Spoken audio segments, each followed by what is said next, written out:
गोरखनाथ और कबीर परमेश्वर की चर्चा होगी। गोरखनाथ जी पुण्यात्मा, ये जो सिद्ध पुरुष हैं, जो जिनको हम मोक्ष प्राप्त मानते हैं, ये मोक्ष प्राप्त नहीं है। इनको इन 4 मुक्तियों में से एक प्राप्त हो जाती है।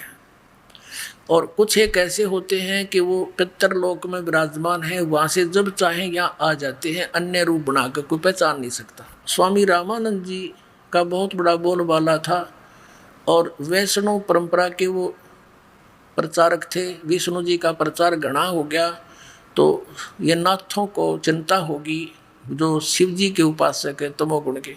तो इस गोरखनाथ भी शिव जी का उपासक था, तो इसने आकर के रामानंद जी के साथ गोष्ठी करने की ठान ली। अब उनको ये नहीं मालूम था ये गोरखनाथ जी है, एक सिद्ध हैं, बहुत बड़े आए हैं, रामानंद जी से चर्चा करेंगे। रामानंद जी घबरा गए कि इन सिद्धों के पास जंतर मंत्र सिद्धियाँ होती हैं और ये सिद्धि दिखा देगा, सब मुझे फेल कर देगा, लोग ताड़ी बजा देंगे, अरे बात गई काम थे। तो चिंतित हो गए। परमात्मा कबीर जी अब बताएंगे कल के आगे वाले सत्संग में, कल परसों में, लेकिन यहाँ थोड़ा सा एक लिंक बताते हैं कि परमात्मा किसी माँ से जन्म नहीं लिया। इससे एक लिंक है, छोटा सा सत्संग करते हैं। तो कबीर परमेश्वर जी रामानंद जी के एक परंपरा बनाए रखने के लिए शिष्य बने थे, लेकिन इसलिए कि काल के दूतों का दाव ना लग जाए, नो ना क्या करेंगे, कबीर जी ने कौन से गुरु बनाए थे, इसलिए रामानंद जी से कहा था तुम मेरे गुरु बने रहना, या मर्यादा बनी रहेगी। जब चिंतित देखा रामानंद जी को, परमात्मा ने कहा कि महाराज जी क्या बात होगी कि ऐसी समस्या आ गई। परमात्मा बोले चलो देखते हैं, जो होगा देखी जाएगी, अब जाना पड़ेगा। तो रामानंद जी को जब ये हौसला मिला, वो जान गए कि कुछ ना हो, जब इस परमात्मा ने ये कह दिया। तो वहाँ जाकर देखा गोरखनाथ जी का आसन अलग, रामानंद जी का अलग। कबीर जी रामानंद जी के चरणों में एक सुयोग्य शिष्य के समान नीचे धूल में बैठ के जमीन पर, छोटी सी उम्र के बालक 5, 7, 10 वर्ष के। अब गोरखनाथ जी ने कहा कि रामानंद चर्चा कर मेरे साथ। छोटे से बालक वैष्णु साधुओं जैसा रूप बना रहे थे, सारे उसी तरह तलक बलक ला के कंठी कुंठी पहन के। कबीर साहब खड़े हुए 10 वर्ष के बालक और कहा कि गोरखनाथ पहले मेरे से चर्चा कर, मेरे गुरुजी को पीछे बात करना, बोल तेरा क्या प्रश्न है। गोरखनाथ जी ने कहा कि अरे कबीर तू कल का बालक और गोष्ठी गोरखनाथ से करेगा, तेरी क्या उम्र है। तब परमात्मा कहने लगे नाथ जी अगर मेरी उम्र सुनना चाहता सुन ले, सुनाता हूँ। परमात्मा ने कहा कि अरबों तो तेरे ब्रह्मा मर गए, 49 करोड़ कन्हैया और 7 करोड़ तेरे शंभू मर गए, मेरी एक नहीं पलैया। अब वो ऐसी बड़ी बात कही कि मेरी उम्र क्या है बताऊं तुझे। तो क्या बताते हैं, अब जो दास कंसेप्ट क्लियर करना चाहता है, कबीर इज गॉड, और पुण्यात्मा वेदों ने प्रमाण कर दिया, क्योंकि हम वेदों को एथेंटिक मानते हैं। और उधर से आंखों देखा उन गवाहों ने, गरीबदास साहिब जी ने प्रमाणित कर दिया। अब क्या बताते हैं, कब के बहे बैरागी कबीर जी, कद के बहे बैरागी। अब गोरखनाथ जी ने पूछा कि आप कद तक सन्यासी हो गए, आप छोटे से बालक। तो क्या बोले भगवान, नाथ जी जब से बहे बैरागी, मेरी आद अंत सुध लागी। धूं कार आद का मेला, नहीं गुरु कोई ना था चला। जब का तो हम योग उपासा, तब का फिरूं अकेला। धरती नहीं जद की टोपी दीनी, ब्रह्मा नहीं जद का टीका। शिव शंकर से योगी ना थे, जद का जोड़ी सिक्का। अब पूरी वेशभूषा जो वैष्णव साधु बनाया करते थे, वो सारे साजबाज करके ले जा रहे थे, फावड़ी फूड़ी सब कुछ, टिक्का टक्का बिंदी तिलक बना के। परमात्मा कहते हैं ये मेरी बिंदी टिक्का ये सारा सामान था, तेरा कुछ भी ना था, पृथ्वी सृष्टि सारा कुछ भी नहीं था जब का हूँ मैं, और सब मैंने ही रचा है। अब कहने का भाव ये है कि गोरखनाथ ने सोचा यो बालक तक घनी बात बनावे है। कहने लगा कबीर जी बात सुन, गोष्ठी मेरे साथ करनी है कहाँ, और तेरे साथ करने आया हूँ मैं। गोरखनाथ जी ने एक त्रिशूल गाड़ रखा था अपने आसन के साथ में, 6 फुट ऊंचा, ऊपर ने 3 उसके वो थे सिरे। तो गोरखनाथ जी आसन से उठे और त्रिशूल पर जाकर ऊपर विराजमान हो गए सिद्धि तक, और कहने लगे ये देखो ऐसे। गोरखनाथ जी कहने लगे कबीर जी मेरे से गोष्ठी करनी है तो आ मेरे बराबर में।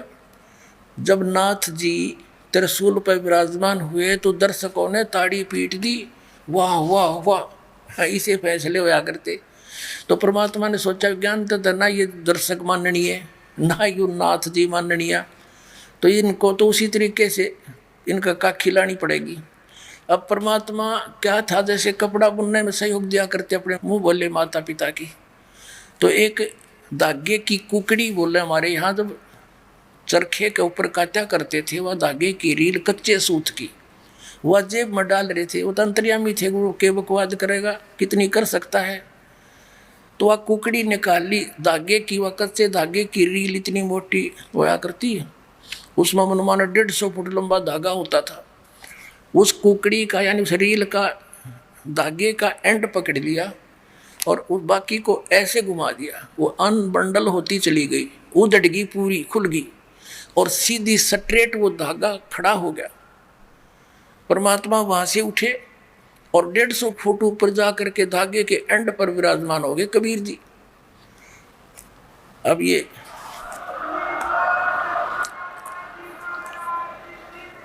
अब सामने आपने चित्र में देखा परमात्मा धागे पर बैठे हैं, लेकिन ये फोटो में इतना ऊंचाई नहीं दिखाई जा सकी। तो कहने का भाव ये है, परमात्मा बोले कि आजा नाथ जी, आजा बराबर में बैठ कर गोष्ठी। पुणात्मा ये नहीं था कि गोरखनाथ जी नहीं जा सकते थे इतने ऊंचे, लेकिन सिद्धि क्या चीज है। जैसे ये घड़ी है और ये सिद्ध कर दी मैकेनिकों ने, वैज्ञानिकों ने, कारीगरों ने, और ये चल रही है, और इसके सामने चुंबक आ जा या सारी जाम हो जाएगी, इसकी सारी सिद्धि फेल हो जाएगी। तो वो तो चुंबक थे परमात्मा, और ये सिद्धि थी कर्तव्य इनके पास, वो सर्व सिद्धि युक्त परमात्मा समर्थ, उसके सामने उस नाथ जी की सिद्धि जाम होगी। फिर ऊपर ने उठना चाहा, जमीन पाकर न्यो पड़ा गदर देश नो देखे लोग, फिर हंसे, खूब ताड़ी पीटी, नाथ जी तक गया चत। और परमात्मा ने ये धागे पर विराजमान होने से पहले कहा था, नाथ जी आपकी हमारी जो बात हुई है गोष्ठीकरण की हुई है, चर्चा, ज्ञान चर्चा, ये जादूगिरी दिखाने की नहीं। नाथ जी दूना फूल गया, अकिन इनके पास कुछ है नहीं, इसलिए आनाकानी कर रहा है कि बात करनी है तो मेरे बराबर में आकर बैठो, वरना मुझसे बात मत करो। तब परमात्मा ने उसकी बात फड़क निकाल ली थी। फिर नाथ जी कहने लगे कि महाराज नीचे आ जाओ। अब समझ गया, क्योंकि जो कांटे के पहलवान होते हैं ना, वो घनी बकवाद नहीं करा करते, वो समझ जाते हैं कि तेरे से ये प्रबल है। तब उसी समय कहा कि आ जाओ महाराज नीचे बात करेंगे आगे। अब ना पेटा भरया, न सोचा भाई कदे एक बार तो हो सके है और परीक्षा लेता हूँ। तो फिर क्या कहा, गोरखनाथ ने कहा कि एक परीक्षा और लूंगा मैं आपकी, तब मान लूंगा तुझे विजयी। कबीर साहब बोले बोलो कि मैं इस दरिया में छुपूंगा, मुझे खोज देना। कि चलो, गंगा उड़े साथ में थी, ये वहाँ गंगा के किनारे या गोष्ठी हो रही थी, घाट पर गए, गोरखनाथ ने डुबकी लगाई, मछली का रूप धारण कर लिया। परमात्मा ने पकड़ के वह मछली गोरखनाथ बना के पटड़ी में बैठा दिया, अकेले नाथ जी। वो देखो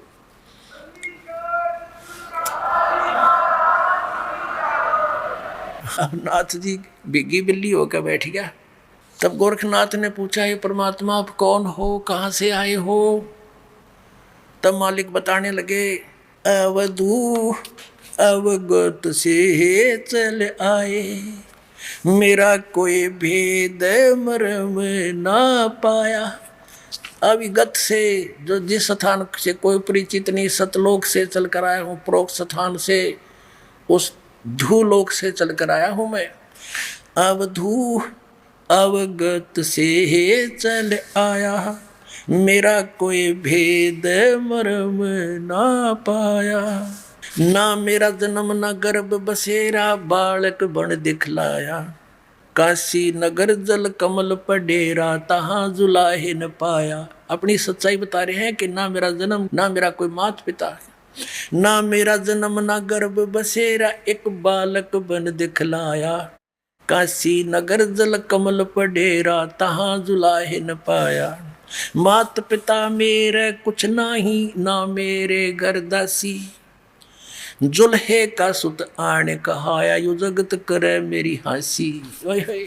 परमात्मा कहते हैं ना मेरा कोई माता पिता, ना मेरा कोई पत्नी दासी, और जुल्हे का सुत बेटा आने कहा, यु जगत करे मेरी हासी।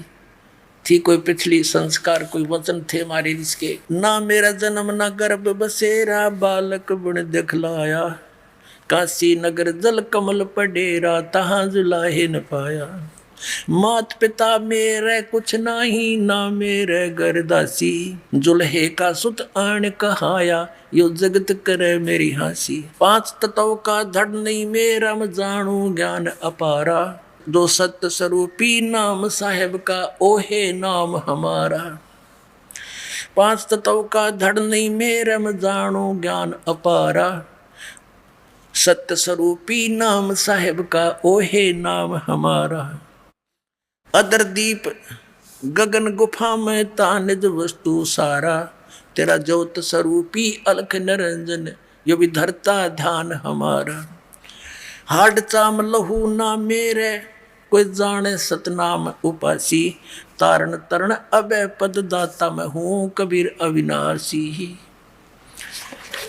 पुण्यात्मा, परमात्मा ने क्या कहा कि मात पिता मेरे नाना मेरे गरदासी, और जुल्हे का सुत आन कहा, जगत करे मेरी आसी। फिर क्या बताया कि ये पांच तत्व का शरीर धड़ नहीं मेरा, मैं जानू ज्ञान अपारा, और सत स्वरूपी नाम साहेब का, ओहे नाम हमारा। फिर कहते हैं अधर दीप गगन गुफा में तानिच वस्तु सारा, सतलोक के अंदर, और तेरा ज्योत स्वरूपी यो अलख निरंजन, यो विदरता ध्यान हमारा। मेरी पूजा करता है, ये ध्यान करता है। जैसे पुण्यात्माओं गीता जी का ज्ञान इस ज्योत निरंजन ने दिया ब्रह्म ने श्री कृष्ण में प्रवेश करके, और ये कहता है 15वें अध्याय के 4थे श्लोक में कि तत्वदर्शी संत की प्राप्ति के पश्चात परमेश्वर के उस परम पद की खोज करनी चाहिए, जहाँ जाने के बाद साधक फिर लौटकर कभी संसार में नहीं आता, और मैं उसी की शरण हूँ, उसी की पूजा करनी चाहिए, ऐसी धारणा बनाकर। गीता जी अध्याय नंबर 18 के श्लोक नंबर 62 में इसने कहा कि अर्जुन तू सर्वभाव से उस परमेश्वर की शरण में जा, उसकी कृपा से तू परम शांति को और सनातन परम धाम को प्राप्त होगा। फिर 15वें अध्याय के 63वें श्लोक में इसने कहा कि गीता जी का ज्ञान जो मैंने कहना चाहती थी सारा कह दिया। मेरी शरण में आना है तो युद्ध करना ही पड़ेगा, उसकी शरण में जाना है, परम शांति पानी है तो तत्वदर्शी संतों की खोज कर ले, वो तुझे जैसे बताएं वैसे कर। फिर 18वें अध्याय के 63वें श्लोक में कहा कि गुप्त से गुप्त ज्ञान तुझे गीता जी का ज्ञान मैंने बता दिया, अब तू कर जैसा तेरी समझ में आवे। 18वें अध्याय के 64वें श्लोक में कहा कि अर्जुन एक और गुप्त से गुप्त ज्ञान बताता हूँ, ये वही परमात्मा जिसके विषय में 18वें अध्याय के 62वें श्लोक में कहा है, वो मेरा भी पूज्य देव है, मैं भी उसकी साधना करता हूँ, और उसी की भक्ति करके ये अपना 21 ब्रह्मांड चला रहा है। ये 21 ब्रह्मांड को परमात्मा इसको इसके तप के बदले में ये वहाँ बैठकर भी तपस्या करता रहता है। जैसे शिव रूप में बैठा देखा, यो शिव जी का पिता है, इसी रूप में भी होता है कई बार। तो क्या बताया है कि तेरा ज्योत स्वरूपी अलख निरंजन जिसको तू सुप्रीम पावर मान रहा है ब्रह्म, मैं इसका इष्ट देव हूँ, ये मेरा पूजा करता है। तो पुण्यात्माओं अब इन प्रमाणों से स्पष्ट हुआ कि कबीर इज गॉड, अनंत कोट ब्रह्मांड का एक रति नहीं भारे, सतगुरु पुरुष कबीर हैं ये कुल के सिरजनहार। बोलो सतगुरुदेव।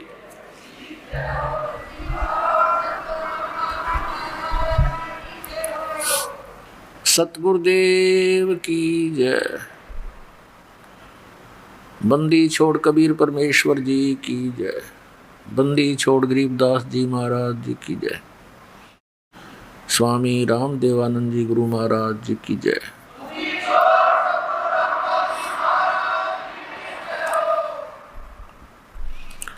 गरीब नमो नमो सतपुरुष को नमस्कार गुरु की नहीं। सुर नर मुनि जन साधुओं संतों सर्वसदी नहीं। सतगुरु साहेब संत सब दंडोतम प्रणाम। आगे पीछे मध्य हुए तिनको जा कुर्बान। निराकार निर्विषम काल जाल व्यंजनम। निर्लेपम निज निर्गुणम अकल अनुपवेशोन्दुनम। सोहम सुरति समाप्तम सकल समाना निर्तल। उज्ज्वल हिरंबर हरदमम बेपरवा अथा है वार पार नहीं मध्यतम। ग्रीब जो सुमर सिद्ध होई गणनायक गलताना। करो अनुग्रह सोई पारस पद परवाना। आदि गणेश मनाओ गणनायक देवन देवा। चरण कमल लो लाऊं आद्यंत करूं सेवा। परम शक्ति संगीतम रिधि सिद्धि दाता सोई। अवगत गुण अतीतम सतपुरुष निर्मोही। जगदम्बा जगदीशम मंगल रूप मुरारी। तन मन अर्पों शीसम भक्ति मुक्ति भंडारी। सुर नर मुनि जन ध्यावे ब्रह्मा विष्णु महेशा। शेष शेष मुख गावे पूज्य आदि गणेशा। इंद्र कुबेर सरीखा वरुण धर्म राय ध्यावे। समर्थ जीवन जी का मन इच्छा फल पावे। 33 कोटि अधारा ध्यावे शेष 88। उतरे बहुजल पारा कट है यम की फांसी। 33 कोटि अधारा ध्यावे शेष 88। उतरे बहुजल पारा कट है यम की फांसी। कर जोरों विनती करूं धरूं चरण पर शीश। गुरु जी राम देवानंद जी महाराज ने दियो नाम बख्शीश। कोटि कोटि सिजदा करूं कोटि कोटि प्रणाम। चरण कमल में राखियो मैं बंदी जाम गुलाम। कुत्ता हूँ गुरुदेव का रामपाल दास का नाम। गले प्रेम की जेवड़ी जाखें तो हाँ जाऊं। तो करो तो बावड़ू दूर दूर करो तो जाऊं। ज्यों राखो त्यों ही रहूं जो देवो सो खाऊं। जय इब के सतगुरु मिले सब दुख आँखों रोए। चरणों ऊपर शीश धरूं कहूँ जो कहनी हो। कबीर साईं मिलेंगे पूछेंगे कुशलात। आदि अंत की सब कहूँ अपने दिल की बात। गुरु जी तुम ना भूलियो चाहे लाख लोग मिल जाही। हम जैसे तुमको बहुत हैं तुम जैसे हमको नहीं। तुमरे विसारे क्या बने मैं किसकी शरण में जाऊं। शिव ब्रंच मुनि नारदा तिनके हृदय न समाऊं। अब गुण किए तो बहुत किए करत न मनी हार। भावे बंदा बख्श दियो भावे गर्दन मार। अब गुण मेरे बाप जी बख्शो ग्रीव नवाज, जो मैं पूत कुपूत हूँ, बोहरे पिता को लाज। मैं अपराधी जन्म का, नक्सक भरे विकार, तुम दाता दुख भंजना, मेरी करो संवार। सूरत करो मम साइया, हम हैं भवजल माही, आप ही बह जाएंगे जो तुम न पकड़ोगे बाँ। हे बंदी छोड़ दयाल जी, तुम तक हमारी दौड़े, जैसे काग जहाज का अब सूजत और न ठोरे।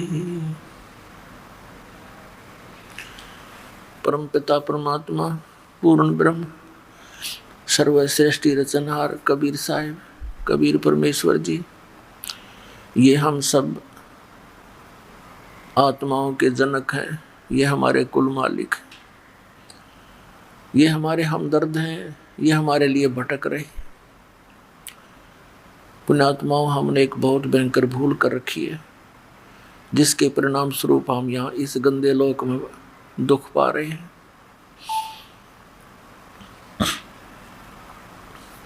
प्रत्येक प्राणी सुख की खोज में, धन की खोज में यहाँ घूम रहा है।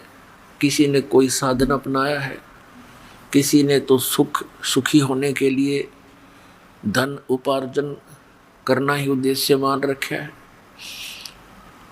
और किसी ने आध्यात्मिक मार्ग का सहारा लिया है, वो भी केवल सुख प्राप्ति के लिए। क्योंकि यहाँ इस लोक के अंदर वो वस्तु है ही नहीं जिसकी हम खोज कर रहे हैं। वो वस्तु कहाँ पर है? वो सतलोक के अंदर है। वो सुविधाएं जो हम यहाँ तलाश रहे हैं, वो सतलोक के अंदर है।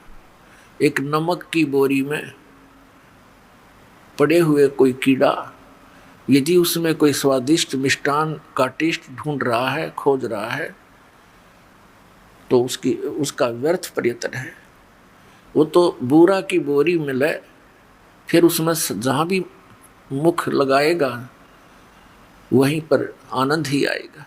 तो ये 21 ब्रह्मांड इस भगवान काल के, इस ब्रह्म के सरपुरुष के, ये नमक की बोरी समझो, और सतलोक वो बूरा की बोरी है, खांड की बोरी है। तो वो तो खांड की बोरी में ही मिष्ठान मिलेगा, इस खारे नमक की बोरी में वो टेस्ट नहीं हो सकता। पुण्यात्माओं, ये बात जो दास बोल रहा है, ये किसी डूम भाट के गीत नहीं, ये किसी आम व्यक्ति की बनाई हुई कथा नहीं, ये उस सतपुरुष पूर्ण परमात्मा कबीर भगवान का दिया हुआ ज्ञान जो दास आपको बता रहे हैं। इसके ऊपर आप 100% 100% विश्वास करना, क्योंकि हम इस काल के द्वारा, इन नकली संतों, पंथों, आचार्यों के द्वारा हम इतने भ्रमित कर दिए कि भगवान का नामो निशान मिटा दिया। जितने पंथ उतने ही मंत्र, उतना ही भिन्न भिन्न ज्ञान, अपनी अपनी दंत कथा, अपने अपने लोक वेद बना के, और हमारे अंदर अज्ञान ठोक दिया। पुण्यात्माओं, पूर्ण परमात्मा सतपुरुष कबीर देव जी हैं, कबीर साहब हैं, कबीर भगवान हैं। ये वो परमात्मा हैं जिसके विषय में चारों वेद गवाही देते हैं, उसके गुणगान करते हैं। और वही परमात्मा अपने विधान अनुसार काशी के अंदर, बनारस के अंदर, भारतवर्ष की पावन धरती पर, वैसे तो परमात्मा की सारे ब्रह्मांड से पृथ्वी उसी के अंतर्गत आती है, फिर भी जहाँ परमात्मा ने विशेष लीला की होती है वो इतिहास न्यारा होता है। काशी शहर में आए थे और 120 वर्ष इस धरातल पर रहे, एक जनसाधारण जैसी लीला की, अपने हाथों से काम करके निर्वाह करके दिखाया। ये सब लीला उस परमात्मा ने किस लिए की, क्यों करते हैं वो ऐसी, वो हमें ये दिखाना चाहते हैं कि भी परमात्मा के पाने के लिए ना तो घनी उच्च जाति की आवश्यकता, क्योंकि उस समय जब परमात्मा बनारस में आए थे, काशी शहर में आए थे, उस समय ब्राह्मण वर्ग, ब्राह्मण जाति जो थी ये बहुत उच्च मानी जाती थी, और यही धारणा थी कि यही लोग परमात्मा से मिले हुए हैं और यही भगवान पा सकते हैं। सदग्रंथों का अध्ययन करने का अधिकार इन्हीं को है, इनका काम है ऋषि मुनियों का भगवान को खोजें, उनसे शक्ति संग्रह करें और फिर हमें बांट दें, हम इनकी सेवा करते, ये हमें आशीर्वाद देते। ठीक है, जैसा ये साधना करते, थोड़ा बहुत किसी से लाभ भी मिल जाता किसी को, तो वही बात थी, टायर से टायर में हवा भरने वाली बात है, दोनों कंडम हो जाते। अब वो परमात्मा ये बताने आए थे कि परमात्मा किसी जाति या मजहब धर्म से बंधा नहीं है, क्योंकि सभी आत्मा उसी परमात्मा की है, और जो उसके विधान अनुसार सत साधना करेगा तो मालिक उसके साथ है, अन्य के नहीं। परमात्मा क्या कहा करते, जैसे कहते हैं कि सुर ही बंधी चमार के और बामण बोरा भांग, और जिनने सत भक्ति करी नहीं वो नाहक धारे सांग। अब क्या बताते हैं कि यदि एक चमार के घर पे, चरमकार के घर पे, यानी शूद्र जाति में, और उसने गौ बांध रखी है दूध वाली, और ब्राह्मण उच्च जाति का है और वो बो रहा है भांग अपने खेत में, अपने स्थान पर उसका प्रयोग करें, तो ऐसे जो दूध अमृत है वो उस गौ से मिलना है, वो चाहे कहीं पर हो, ब्राह्मण का होगी तो उसको भी देगी, और चमार के घर पे है तो उसको भी देगी, शूद्र के घर पे है उसको भी दूध देगा, तो उस गाय से दूध मिलेगा। तो ये सत भक्ति चाहे कोई भी कर लो, इससे उसको प्रभु का, वो परमेश्वर का लाभ प्राप्त होगा। पुण्यात्मा, परमात्मा ने आकर हमें ये ज्ञान दिया, यदि वो मालिक यहाँ ना आते और हमें ये ज्ञान नहीं देते, पुण्यात्माओं, हम कभी अपने निज स्थान पर नहीं जा सकते। हम तो यहाँ पर एक अपनी गलती के कारण फंस गए।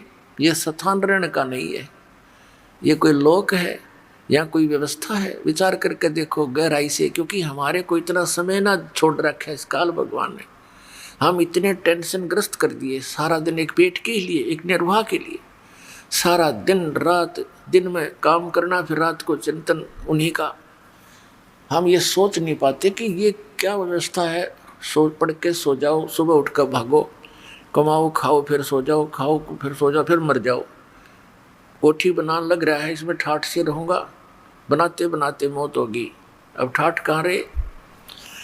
तो परमात्मा ने आकर ये सत्य दिया। यदि वो परमात्मा यहाँ नहीं आते तो पुण्यात्मा हमें ये बार कैसे पता चलता कि कोई और स्थान भी है। हमारे को तो इन काल के संदेश वाहकों ने, इन नकली पंथों ने, ऋषि महर्षियों ने केवल स्वर्ग महास्वर्ग तक की जानकारी देकर फाइनल कर रखा था। इनको इतना ही पता है मुश्किल से। वो तो स्वयं दाता आए, चारों युगों में आते हैं, तो हमें ये पता चला। आज उसके बच्चों को वो ज्ञान हुआ और शिक्षा का प्रसार उसी परमात्मा ने करवाया। पुण्यात्माओं, इस कलयुग के अंदर ये करवाते हैं ना। इस शिक्षा की हमने कतई जरूरत नहीं थी, इसने तो बेईमान बना दिए हम। भाई भाई का प्यार रहा ना, बहन भाई का प्यार रहा नहीं, माता पिता से प्रेम रहा नहीं, माया माया दिखाई देती है। एक बकवादों की दौड़ लग गई, बड़ी कोठी बनाऊं, दुनिया जय जयकार करे, तेरी इज्जत होएगी। फिर उसके कारण ना जाने कितने उल्टे सुल्टे काम करने पड़ते हैं। तो परमात्मा कहते हैं, आगे गए ना बावड़े रहते भी सब जहाँ, बिन साहेब की बंदगी कहीं ठोर ठिकाना ना। कि पहले चले गए, उन्होंने तो कुछ आकर संदेश दिया नहीं हमारे को, और जो शेष बचे हैं वो भी धीरे धीरे सब मृत्यु को प्राप्त हो रहे हैं। और कहते हैं बिन साहेब की बंदगी कहीं ठोर ठिकाना ना। साहिब माने भगवान परमात्मा। अब जैसे आज आपके पूर्व जन्म के संस्कारों के आधार से खूब सुविधा है, अच्छी पोस्ट प्राप्त है, धन भी खूब है, संतान भी अच्छी है, उनकी आगे संतान की व्यवस्था, विवाह शादी भी अच्छे घरों में होगी है, जैसा तुम अच्छा मानते हो इस माया के पुजारियों को। लेकिन संत मता इसके विपरीत है। परमात्मा कहते हैं कबीर सब जग निर्धना और धनवंता नहीं कोई, धनवंता सो जानियो जिस पर राम नाम धन होई। तो क्या बताया भगवान ने? तो आप ये सोच रहे हो कि मेरी तो बस मौज हो रही है, आनंद है, बड़ा सुख है। ये सुख है कितने समय का और आपका ही पुण्य है। 1 मिनट में मृत्यु होगी। चलो फिर कहा यदि पुण्य अच्छे हैं तो स्वर्ग में जब समय, स्वर्ग का समय जब पूरा होगा। ये स्वर्ग क्या है? ये एक रेस्टोरेंट है। स्वर्ग एक रेस्टोरेंट समझो। ये प्रत्येक शहर में होते हैं सुप्रसिद्ध रेस्टोरेंट। एक कॉमन रेस्टोरेंट है, स्वर्ग है, जिसका राजा इंद्र होता है। और एक प्रत्येक इन देवताओं के लोक में भी स्वर्ग है। जैसे विष्णु जी के लोक में अलग से एक स्वर्ग यानी रेस्टोरेंट है, ब्रह्मा जी के लोक में एक अलग से रेस्टोरेंट यानी स्वर्ग है। ऐसे ही शंकर भगवान के लोक में, यानी सब देवी और देवताओं के ऐसे जानो। और जो साधक जिसकी साधना करता है उसके पास चला जाता है, वहाँ पुण्यकर्मी प्राणी ही जाता जिसने धर्म पुण्य किए हो, भक्ति की हो। तो जब ये स्वर्ग में पहुँच जाता है, इसको सब सुविधाएं उपलब्ध होती हैं। जैसे कोई धनी व्यक्ति पिकनिक मनाने जाता है गर्मियों के मौसम में, कुल्लू मनाली शिमला साइड में चला जाता है और 2 महीने गर्मियों की वहाँ व्यतीत करता है, रेस्टोरेंट में कमरा किराए पर लेकर वहाँ रहता है। सब चीज़ मोल की होती है, उसकी जेब से ही सब खर्च हो रहा है, लेकिन आनंद उसको आ रहा है। जब उसके वो 20-30 हज़ार रुपये लेकर गया है, 2 महीने में समाप्त हो जाएंगे। फिर वो मुंह लटका कर नीचे आएगा अपने कर्म क्षेत्र में और फिर शुरू करेगा। 1 साल तक 2 पैसे बचे तो फिर जा सकता है, नहीं बचे तो वही धक्के खाओगा, उस गर्मी को फिर सहन ही करेगा। तो पुण्यात्माओं, उसकी जेब खत्म हुई, वो जो सेविंग थी वह नाश होगी और फिर वही धंधा करना, वही कर्म फिर करना। तो ऐसे जब आप पुण्यकर्मी प्राणी ही स्वर्ग में जा सकते हैं। स्वर्ग के अंदर क्या है, इन सभी देवताओं ने रेस्टोरेंट खोल रखे हैं और इनका अपना पर्सनल चार्ज न्यारा होता है आपको वहाँ रखने का, और सब सुविधा देते हैं ये। उससे ये अपने लोगों की व्यवस्था कर रहे हैं। पुण्यात्माओं, आप इस अध्यात्म मार्ग में बिल्कुल माइनस थे और दास भी -0 था। जैसे परमात्मा ने कहा है, खुद अपने ऊपर उदाहरण देकर, पीछे लग गया जाऊं था मैं लोक वेद के साथ, रास्ते में सतगुरु मिल गए, दीपक दे दिया हाथ। अब लोक वेद के आधार से तो ज्ञान और साधना कर रहे थे, वो व्यर्थ थी। सतगुरु मिले तो ये तत्व ज्ञान रूपी टॉर्च हमें मिली। अब इसकी रोशनी में हम भटकेंगे नहीं रास्ते को, ऐसे सही चलेंगे। तो हम जिन स्वर्ग को उत्तम मानते थे, कोई हमारा सदस्य घर का मृत्यु को प्राप्त हो जाता था, हम लोग क्या करते, स्वर्गवासी हो गया। उधर तो हम कहते स्वर्ग चला गया, उधर से हमारे गुरुजी आते ब्राह्मण, और कुछ दिन के बाद कहते तेरा पिता दिखाई दिया था, उसको स्वर्ग के अंदर ना वस्त्र प्राप्त नहीं हो रहे, 500 कपड़े पहुंचाने पड़ेंगे। और फिर कभी कहते तुम्हारे पिताजी को दूध नहीं मिल रहा स्वर्ग में, एक गाय बांधो गुरुजी के, वह गाय दूध वाले गुरुजी का बेच देते, वो दूध तो पीता गुरुजी का परिवार। और पुण्य एक विचार करने की बात थी, जिसको तुम स्वर्ग कहो और उसमें दूध और कपड़े को ना तरह का जो फिर खाक स्वर्ग से उतरा। पहले तो स्वर्ग तक ये जाने ना देते, भूत बनवा के, छोटे साधना गलत करवा के, और फिर छोटा मोटा कोई पुण्य किया हुआ स्वर्ग में चले गए तो वहाँ पूंजी बर्बाद हुई, फिर नरक में। अब स्वर्ग का समय पूरा होते ही फिर वहाँ से कहेंगे चलो बाई फोर्स, जैसे यहाँ जबरदस्ती आपकी मृत्यु होती है, ऐसे स्वर्ग के देवताओं की बाई फोर्स मृत्यु होती है ऑटोमेटिकली। और फिर तुरंत कहो चलो नरक में। अब नरक का समय पूरा होते ही फिर कहेंगे चलो गधा बनो। गधे की योनि का समय पूरा होते फिर चलो कुत्ता बनो। कुत्ते की योनि पूरा होती फिर चलो सूअर बनो, और फिर मनुष्य बनो, फिर मृत्यु होगी, फिर चलो, या चलो चलो तो भाई सतलोक में मिटेगी, यहाँ तो यूं रहेगी। अब परमात्मा कहते हैं आगे गए ना बावड़े रहते भी सब जाही, बिन सत पुरुष की भक्ति कहीं ठोर ठिकाना नहीं। इस ज्ञान को देने के लिए स्वयं परमेश्वर आते हैं, जैसा आप जी को बहुत बार सत्संग में समझाया है और प्रमाण दिखाए हैं। हमारे पवित्र वेद भी गवाही देते हैं, क्योंकि ये उस परम पिता का एक इतिहास है, उनकी जीवनी है, उसके उनके गुण लिखे हैं उस परमेश्वर के। ऋग्वेद मंडल नंबर 9 सूक्त नंबर 1 मंत्र 8 और 9 में, ऋग्वेद मंडल नंबर 9 सूक्त 86 के मंत्र 26 और 27 में, ऋग्वेद मंडल नंबर 9 सूक्त 82 82 के मंत्र 1 2 3 में, ऋग्वेद मंडल नंबर 9 सूक्त 96 96 के मंत्र 16 से लेकर 20 तक, ऋग्वेद मंडल नंबर 9 सूक्त 20 के मंत्र 1 में, ऋग्वेद मंडल नंबर 9 सूक्त 94 मंत्र 1 में। और भी ढेर सारे प्रमाण हैं, यानी हजारों की संख्या में ऐसे मंत्र हैं जो सीधे कबीर परमात्मा की महिमा, यानी पूर्ण परमात्मा की महिमा बताते हुए कह रहे हैं कि वो परमात्मा सतलोक में रहता है और वहाँ से गति करके चल के यहाँ इस मृतलोक में आता है।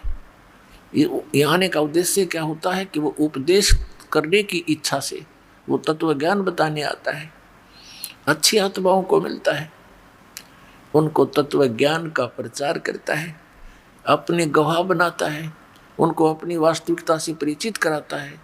फिर वो संत जन जो दृढ़ भक्त होते हैं, परमात्मा की विशेष प्यारी आत्माएं होती हैं, फिर उस परमात्मा की आँखों देखी महिमा का वो गुणगान किया करते हैं। उसके लिए परमात्मा ने बताया कि सतयुग में सत सुकृत कह तेरा, त्रेता नाम मुनिंदर मेरा, द्वापर में करुणा में कहाया, कलियुग नाम कबीर दराया। चारों युग में संत पुकारे, कूक कहा हम हेल रे, हीरे माणिक मोती बरसे, ये जग चुगता डेल रे। पुण्यात्माओं, ये शुभ समागम जो चल रहा है, ये उसी पुण्य दिवस के उपलक्ष्य में चल रहा है। ज्येष्ठ सुदी पूर्णमासी,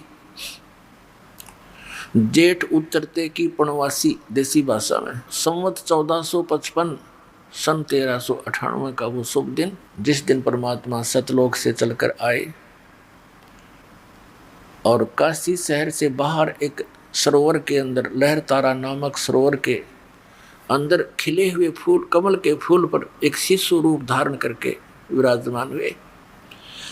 उनको उस समय एक रामानंदी ऋषि के शिष्य ऋषि अष्टानंद जी वहाँ उस सरोवर में स्नान करके ब्रह्म मुहूर्त में सुबह सुबह और साधना करने की चेष्टा कर रहे थे, जो उनके गुरु जी ने साधना बताई थी। प्राकृतिक शांति का वो लाभ उठा रहे थे। उन्होंने देखा कि आकाश से एक प्रकाश का पुंज गोला आया। आंखें उसकी चुंधियागी, जब देखा उस प्रकाश को, आंखें चुंधियागी, आंखें बंद हुई। क्या देखा कि एक बालक दिखाई दिया, शिशु। अपने आत्माओं, जैसे सूर्य की तरफ हम देखते हैं तो हमारी आंखें प्रकाश को सहन नहीं कर सकती, फिर आंखें बंद करते हैं तो प्रकाश रहित सूर्य का आकार दिखाई देता है। ठीक इसी प्रकार वो शिशु रूप धारण करके परमात्मा सतलोक से चलकर आए। ऋषि अष्टानंद जी ने जब आंखें खोली, देखा तो नहीं सहन कर सके उस प्रकाश को, आंखें बंद की तो क्या देखा कि एक शिशु का प्रतिबिंब दिखाई दिया। कुछ ही देर में क्या देखा कि वो प्रकाश एक उसी सरोवर के किनारे पर किसी कोने में सिमट गया। अंधेरा था, कुछ दिखाई नहीं दिया। उठकर चल पड़ा। उसने सोचा शायद मेरी भक्ति की कोई उपलब्धि है। ऋषि अपने गुरुदेव स्वामी रामानंद जी से जाकर पूछा कि हे गुरुदेव, आज मैंने भक्ति की साधना करते समय ऐसे ऐसे एक दृष्टांत देखा, इसका समाधान कीजिए गुरुवर। आकाश से एक प्रकाश का गोला आता नजर आया। आंखें बंद होगी, उसको सहन नहीं कर सकी। फिर आंखों में प्रतिबिंब क्या देखा कि प्रकाश रहित एक बालक दिखाई दिया। ये कोई मेरी भक्ति की उपलब्धि है रिसीवर या कोई मेरी भ्रम है? तब ऋषि जी ने जैसा ज्ञान था बताया कि जब ऊपर के लोकों से अवतार यहाँ कोई लीला करने वास्ते आते हैं तो ऐसे तारे से टूटा करते हैं, और वो किसी माँ के गर्भ में जन्म लेगा, कुछ ही दिनों में यहाँ लीला करेगा। अब उसने इतना ही ज्ञान था क्योंकि इनके भगवान माँ से जन्म लेकर यहाँ के भगवान कहलाते हैं। लेकिन ना सतगुरु जननी जने उनके माना बाप, पिंड ब्रह्मांड से रहित हैं जहाँ न तीनों ताप।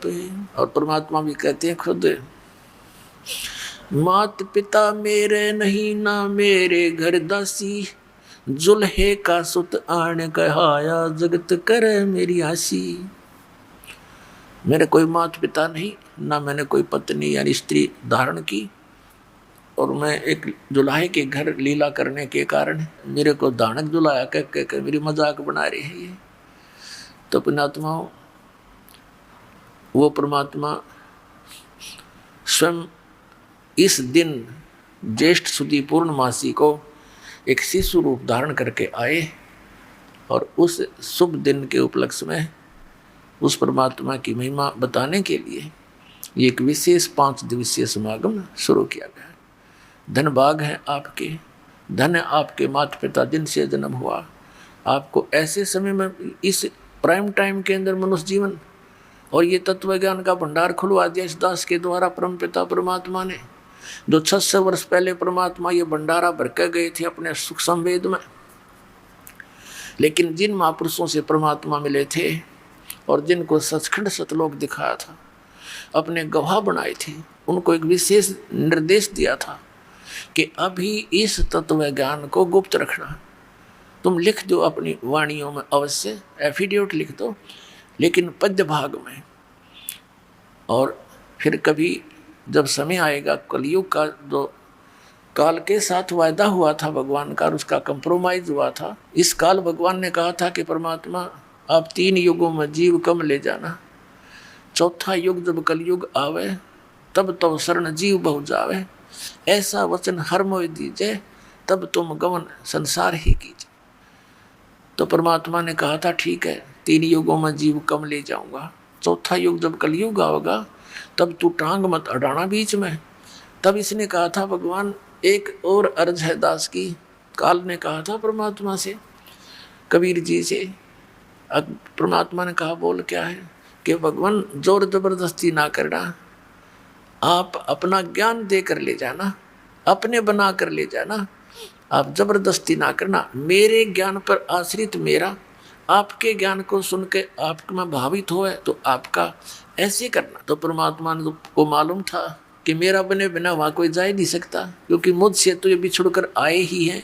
जब तक जिस आस्था से आप इस काल के साथ यहाँ आए हो, डटे नहीं डटे वहाँ पर, तो ऐसी ही श्रद्धा आपकी इस ज्ञान से और इस भक्ति के प्रेशर से आपकी इतनी आस्था बन जाएगी, इस विश्व में आपको कबीर परमेश्वर के अतिरिक्त कोई और भगवान दिखाई नहीं देगा पूरे विश्व में। ये देख लेना एक दिन आएगा। और परमात्मा है भी नहीं, हम तो अपने बाल बुद्धि के कारण जिस भी संत पंथ ने जैसा हमें ज्ञान दिया हमने मान लिया कि गुरु जी हैं, ये बड़े पहुँचे हुए हैं, ये दुर्ग के धनी आए हुए हैं, परम धनी है। और उनको कख नहीं पता था इस परम धनियों को, ना सतलोक का पता, ना सचखंड का पता, ना सतनाम के बारे में जानकारी, क्योंकि परमात्मा ने कह दिया था धर्मदास मेरी लाख दुहाई, और ये मूल ज्ञान की दबार ना जाई।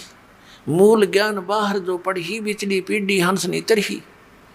तो परमात्मा ने ये मूल ज्ञान इसलिए छुपा रखा था कि इस काल ने, जब परमात्मा ने सारी स्वीकृति दे दी जो उसने डिमांड करी और वचनबद्ध कर लिए भगवान को, परमात्मा को पता था इसने कर लेने दे, जो कराई तो इतना ही कर सकता है। जब परमात्मा ने सब वचन दे दिए इसको, तब इसने कहा कि जाओ जोगजीत रूप में अपने पुत्र के रूप में परमात्मा वहाँ विद्यमान थे जब काल की और परमात्मा की ये गोष्ठी हुई थी।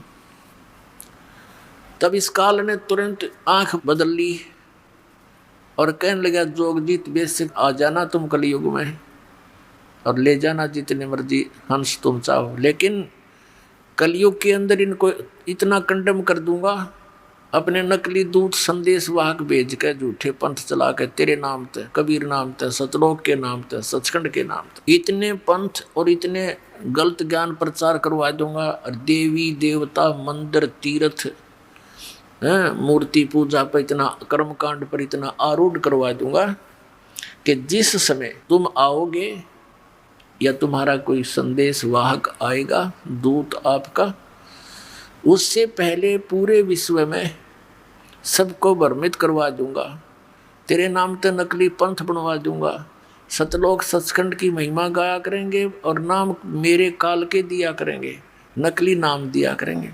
और उन पंथों में जितने भी होंगे वो जीव वह सब मेरे ही मुख में आया करेंगे। 12 पंथ करूं मैं साझा, नाम तुम्हारा ले करूं आवाजा। 12 पंथ नाम जो ले ही, वो मेरे मुख में आन समोई। और अनेक पंथ चलाऊं, या विद जीवों को भरमाऊं।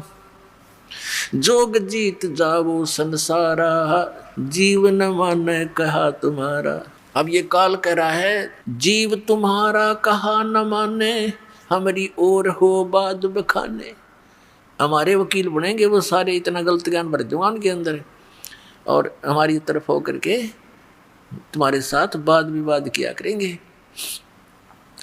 तो पुण्यात्माओं, तब परमात्मा ने अपनी प्यारी आत्माओं को, जिनको वो मिले, उनको एक विशेष हिदायत दे दी थी कि मेरे पे एक रहम करना कि इस मूल ज्ञान को और इस सत्य नाम को डिस्क्लोज ना करना, किसी को आप ये मंत्र दान भी ना करना, और नहीं तो ये काल के दूतों के हाथ लग जाएगा सतनाम 2 अक्षर का। और ये अधिकारी तो ये होंगे नहीं, क्योंकि अधिकारी बिना यू काम करे नहीं। और फिर जब हम आएंगे या अपना कोई दास भेजेंगे इस कलयुग के प्राइम टाइम में, ये प्राइम टाइम है या पिछली पीढ़ी है। परमात्मा ने कहा था कि मूल ज्ञान बाहर जो पढ़ी, तो बिचली पीढ़ी हंस नहीं तरही। मूल ज्ञान तुम तब तक छुपाए जब तक ये 12 पंथ ना मिट जाए। तो अब वो समय आ गया पुण्यात्माओं, जो परमात्मा ने निर्धारित किया था। इसको पवित्र कबीर सागर के अंदर इसको ठीक बोला, ठीक का समय। परमात्मा ने सूक्ष्म वेद में कहा कि कलयुग बीतते 5500 पाचा, तब ये वचन मेरा होगा साचा। तो पुण्यात्माओं, ये कलयुग का 5500 वर्ष बीत चुका है, आगे ये चल रहा है। तो अब वो समय है पिछली पीढ़ी का। जैसे इस दास का जन्म हुआ सन 1951 में, 8 सितंबर 1951। उस समय भारतवर्ष में शिक्षा नाम की चीज नहीं थी और शिक्षा की तरफ किसी का विशेष ध्यान था भी नहीं। और 1947 में भारत स्वतंत्र हुआ, 1951 में दास का जन्म हुआ। उसके बाद भारतवर्ष के अंदर शिक्षा की बाढ़ सी आ गई, बुढ़े भी पढ़ा दिए। ये परमात्मा की कृपा थी। और अब इससे पहले का जो समय था वो प्रथम चरण था कलयुग का, और अब ये पिछली पीढ़ी चल रही है, क्योंकि प्रथम चरण में परमात्मा स्वयं आए और उस समय ये ज्ञान दिया था कि कलयुग प्रथम चरण कलयुग निर्वाणा, तब मगर मांडू मैदाना, मगर से शरीर जाऊंगा। और अब ये पिछली पीढ़ी और लास्ट की जो कलयुग का एंड होगा, लास्ट का समय होगा, अंतिम समय, उस समय सभी प्राणी नास्तिक हो जाएंगे। कोई भगवान को चाहने वाला लाखों में एक होगा और सब कर्तगनी होंगे, शराब मांस तंबाकू खाया करेंगे, सब दुराचारी हो जाएंगे, बहुत छोटे छोटे कद हो जाएंगे, आयु बहुत घट के 20 वर्ष की रह जाएगी और 5 वर्ष उसमें से खंड होगी। जैसे आजकल हम 100 वर्ष मानकर चलते हैं, तो 80 और 75 90 तक कोई एक आधा ही पहुंचता, नहीं तो 70 75 तक सभी चले जाते हैं शरीर छोड़कर। तो उसमें मैक्सिमम आयु जो कलयुग के अंत में मनुष्य की 20 वर्ष की होगी। और 15 वर्ष तक सब्र लिया करेंगे, जवान भी हो लेंगे और वो सारे जो करना क्रिया कर लेंगे और बिल खोद कर रहा करेंगे, इतनी जनरेशन हो जाएगी। मकान नहीं बना पाएंगे और ज़्यादा से ज़्यादा 1.5 फुट का शरीर रह जाएगा इस प्राणी का। आप पिछले देख लो, पिछले इतिहास देख लो, अपने इस जीवन में देख लो कितना अंतर होता जा रहा है। एवरेज हाइट कितनी घटती जा रही है मनुष्य की। तो उस समय ऐसी स्थिति आ जाएगी, कच्चा मांस खाने लग जाएंगे, इतने दुराचारी लोग हो जाएंगे, कोई इज्जत और बेइज्जती का कोई हिसाब किताब नहीं रहेगा, कोई व्यवहार ठीक नहीं रहेगा किसी व्यक्ति का। तो उस समय तो भक्ति का नाम में नहीं चल सकता। तो अब ये बिचली पीढ़ी है, ये क्रीम है, ये समय है कलयुग का क्रीम। और ये अब पुण्यात्माओं के हृदय में, सबके हृदय में भगवान की चाह है। वो दूसरी बात है कि वो जो जहाँ साधना कर रहे हैं वहाँ उनसे कोई लाभ तो मिल नहीं रहा, फिर भी उनको कहीं और भी पता चलता है कि वहाँ शायद भगवान है, तो वहाँ भी दौड़ जाते हैं। तो ये समय अभी परमात्मा ने इसलिए रखा था। अब पुण्यात्माओं, जैसे ये दास पहले भगवान विष्णु श्री कृष्ण का कट्टर पुजारी था, फिर इसके पैरेलल हनुमान जी आ जाते तो उनका कट्टर पुजारी, फिर अपना घरेलू देवता बाबा श्याम जी याद आ जाता, वो भी श्रद्धा उतनी है। शंकर भगवान की चर्चा आती, वो भी उतना ही प्यारे। ये जो साधनाएं हम कर रहे थे और हमें कोई अपने संस्कार प्रारब्धवश लाभ हो रहे थे, तो हम ये सोचा करते ये भगवान ना निठाट कर रखे। अब इनका इतिहास देखे, इनकी जीवनी देखी कि ये तो खुद कहते हैं हम ना तो किसी ने लाभ दे सकते, ना किसी को हानि कर सकते। हानि तो यूँ नहीं कर सकते, ये देवता अच्छी आत्मा है, और लाभ देने का इनकी पावर नहीं। तो ये तो न्यूट्रल है, इनको हम सब समर्थ मान रहे थे। या गलती हमारे गुरुओं की थी, इन शंकराचार्यों और आचार्यों की थी। इन्होंने ब्रह्मा विष्णु महेश जी को सुप्रीम पावर बता रखा, और इस काल भगवान को ही ये नारायण और कहते वो परमात्मा है, परब्रह्म परमात्मा, इसको परब्रह्म परमात्मा कहा करते। और इसके अवतार ये राम और कृष्ण विष्णु को मानते हैं, और लास्ट में घुमा फिरा कर श्री राम श्री कृष्ण और शंकर भगवान को सुप्रीम पावर इन्हीं की पूजा पर दृढ़ करते थे। तो ये इनकी जो पूजाएं थी हम कर रहे थे, लेकिन इन्होंने कहीं नहीं लिखा कि हमारी पूजा करो। हनुमान जी ने कहाँ लिखा है कि मेरी भक्ति करो, हम खाम का पीछे लग रहे थे उसका। वो तो भगत आदमी था और वो खुद भक्ति करता था। कोई भक्त है आप बुद्धिमान शिष्ट, और उसकी कोई और पूजा करे माथा टेक के, उन्होंने कहा ना भाई, बुद्धिमान तो ये कहेगा ना भाई गुरु जी से नाम ले, मेरा इतना ब्योत नहीं है, मैं भी भक्ति कर रहा हूँ तो भी कर, उन्हीं से उपदेश ले। तो ऐसे ही हनुमान जी की जो टेंडेंसी थी ऐसे ही थी। और हम क्या, हमारी तो एक वो भाव बना हुआ है इस काल प्रेरणा से, जैसे कोई हीरो है वो अपने रोजी रोटी के लिए तो उछल कूद चटक मटक कर रहा है, आराम उसने चाहो है, वाह भाई मेरा तो फेवरेट है, यो फेवरेट हीरो है। टट्टू तेरा फेवरेट बता के देगा तो नहीं। तो नो इस हनुमान के पीछे लाग दिया, पहलवान था, पहाड़ उठा लिया, अच्छे गढ़ दिए हुए, लंका फूक दी, हम इस पर प्रभावित हो गए। अब कहने का भाव दास का ये नहीं है कि ये कोई बुरे व्यक्ति थे या बुरे भगत थे, नहीं, ये नेक आत्मा थी, लेकिन पूज्य नहीं थे, आदरणीय है।